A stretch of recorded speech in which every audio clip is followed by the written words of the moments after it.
Welcome to Under Suspicion, the show where we take a deep dive into the most outrageous and appalling crime cases. I'm Cedric. And I'm Jessie. Today is December 8th, 2025, and this is episode 57. In today's episode, we're going to be looking at one of the most outrageous crimes I've ever heard of, the Bus 57 incident from 2013.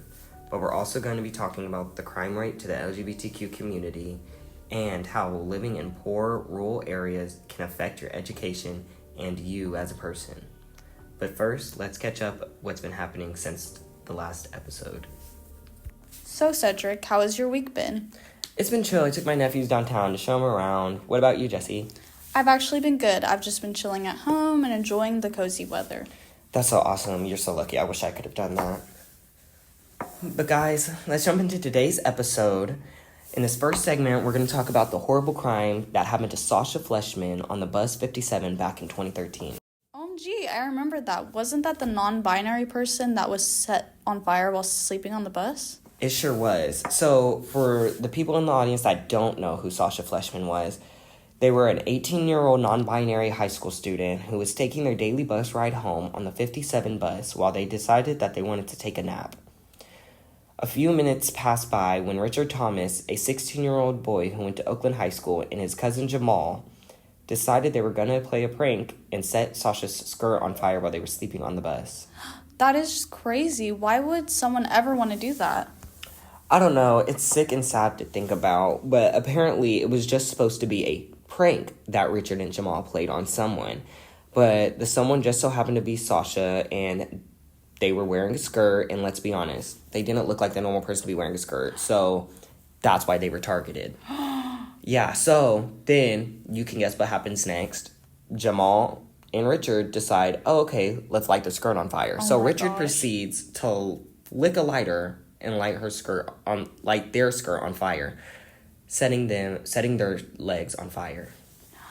So a few minutes pass by as Sasha's screaming in pain. Obviously, they're on fire. So they were pushed to the ground and saved by a mustached hero. After they were taken to the San Francisco burn unit for several weeks, they had to go through several traumatic surgeries for the 20% of their body that was burned.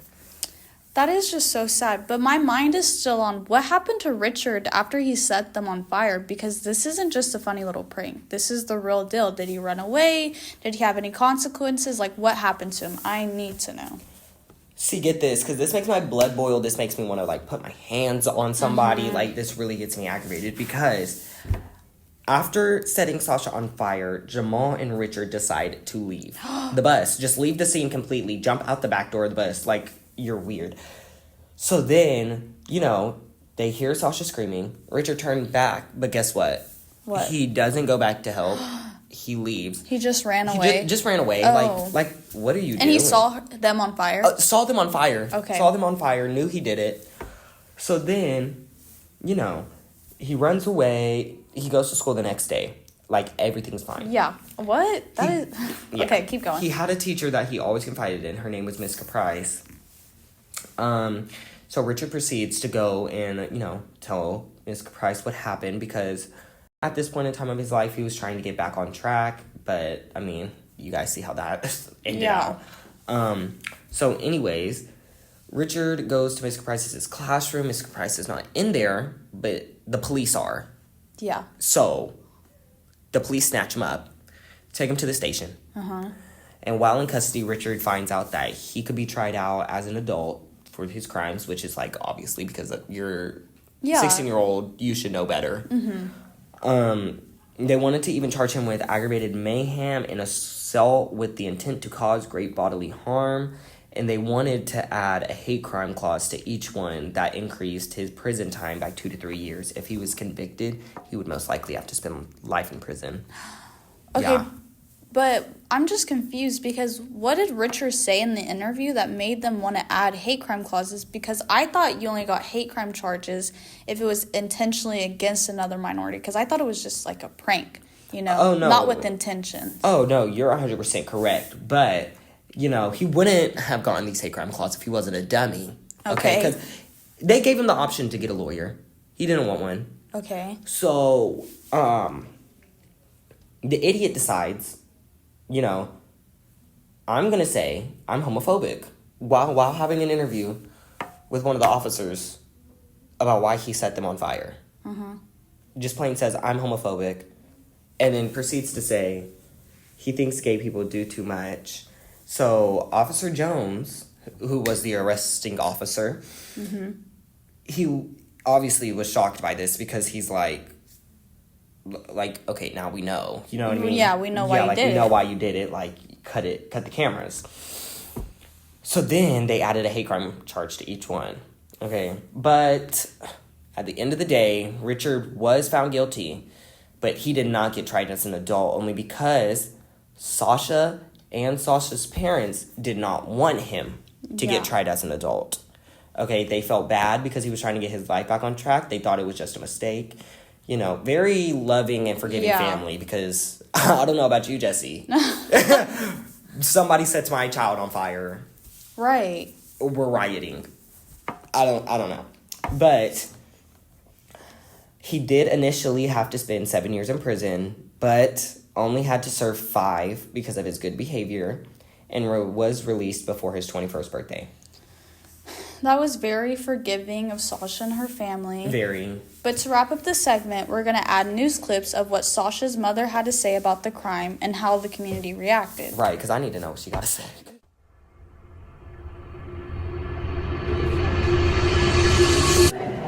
Felt a lot of forgiveness for what Richard had done, and I really could imagine what it was like to be your mother. Sasha has recovered, thank God. We went through hard times, but we have recovered.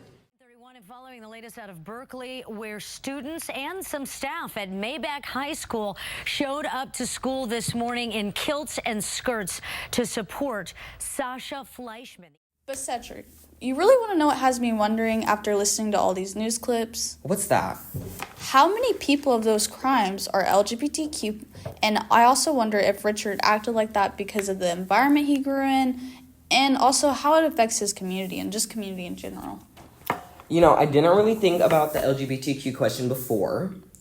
I'll go back to the other ones here in a second, but that LGBT one really got my attention because I've never really thought about them being more inclined or being harassed or being a victim of crime. Like, it's just never hit. Yeah. But, like, it makes sense that they would.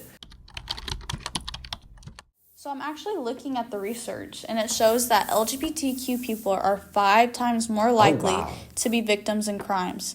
In the 2013, the year the Bus 57 incident happened, approximately 7,000 hate crimes were reported. As of now, the number has risen to about 12,000. Whoa. Wow. That's absurd. That's actually so sad, Jesse.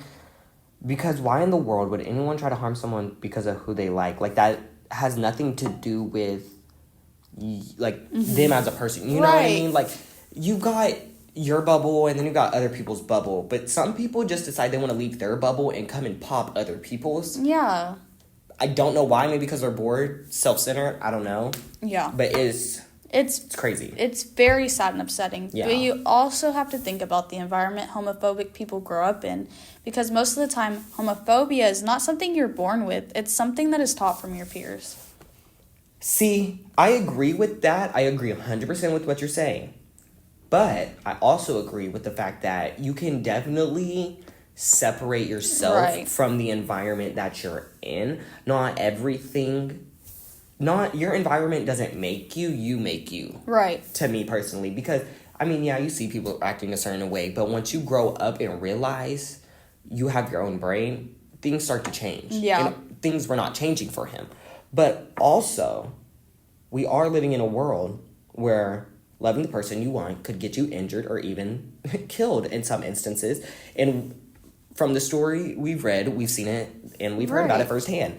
So there is no reason, like, at all, why people should think it's dangerous to love who you want.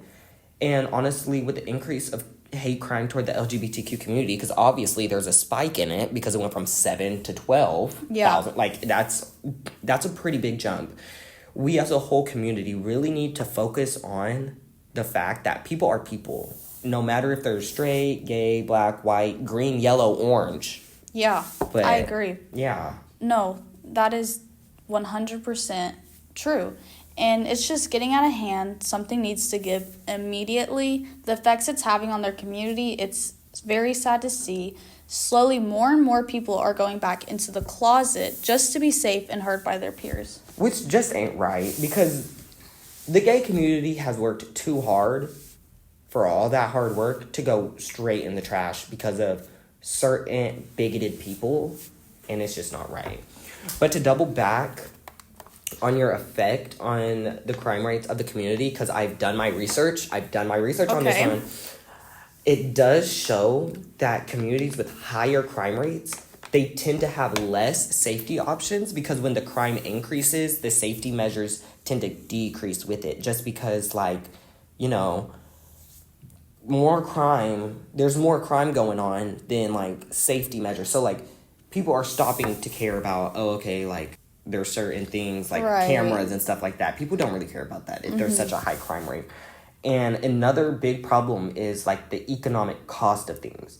And this is because whenever you live in such a dangerous place, people don't want to visit or spend money at the businesses to help Right. the community grow, because, you know, those small businesses get money so they can grow, but also we're getting money to build the community. And Yeah. if nobody's showing up, there's nothing to build on. Okay, and speaking of building on that point, there are ways to address and help prevent such high crime rates. A few options I've read is that smaller communities can adapt a neighborhood watch party to patrol the streets, trying to help people improve the community by having more people involved and also having more law enforcement in the community. It won't completely stop the crime, but it'll definitely make a difference. I agree with the law enforcement one, because there's 100% more they could be doing, because they're focused on the wrong things at the moment. But that's another episode. That's a whole nother topic that we're Right. not going to get into. But I agree with your statement. But I think that wraps up today's segment. Okay. So I think Jesse should hit it with the recap, and let's see what we talked about today. Okay, so to recap what we covered, we talked about how LGBTQ people are affected by crime and how crime affects communities. So the main takeaway I'm walking away with is that people feel the need to punish other people just because they feel different or just because they don't fit into society's norms, and that people can definitely separate themselves from community and its bad habits. For me, it's don't be easily influenced and let others peer pressure you. Always stay true to yourself. But guys, like always, we'd love to hear any questions you had about today's episode. You can always reach us at undersuspicion2@gmail.com. And don't forget, if you see something, hear something, say something. Thank you all for listening to Under Suspicion. We'll be back next week with another crazy episode. If you want to see behind the scenes, you can follow us at Under Suspicion2 on Instagram. Until then, I'm Cedric. And I'm Jessie. Peace, y'all.